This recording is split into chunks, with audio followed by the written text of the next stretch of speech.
जय जगदम्बा।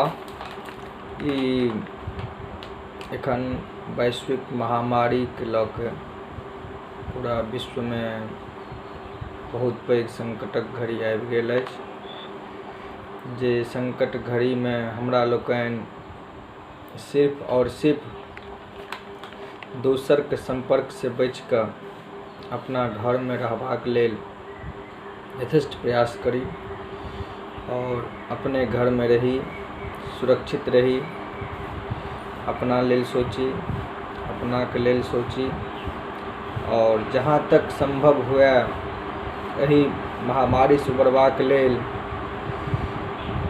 माँ जगत जननी जगदम्बाक आराधना करी। आइ काल्हि सोशल मीडिया के माध्यम से देख रहल छी जे धर्म ग्रंथ आदि में अमांगलिक वस्तु भेटबाक विषय चर्चा में अछि, जे किनको धर्म ग्रंथ दुर्गा सप्तशती आदि में केश भेटै छनि इत्यादि वस्तु ई अमांगलिक थिक।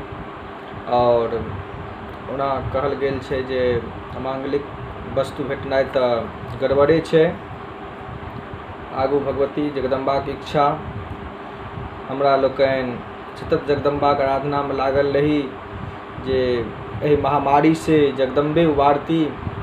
और देवी भागवत में कहलो गेल है जे आश्विन नवरात्रा अर्थात शारदीय नवरात्रा और वासंतिक ग्रीष्म काल से पूर्व वासंतिक नवरात्रा महामारी नाश के लेल हमरा लोकनि करैत आबि रहल छी। अतः महामारी नाश के लेल ई नवरात्रा में यथासंभव जगदम्बा के आराधना करी और हुनका से प्रार्थना करी जे हमरा लोकनि जे वैश्विक महामारी से जूझ रहल छी, जाहे से जगदम्बा शीघ्र अतिशीघ्र हमरा लोकनि के निकालथि और हम लोकनि पूर्ववत पुनः अहिना जीवन व्यतीत करी। जय जगदम्बा, जय मिथिला।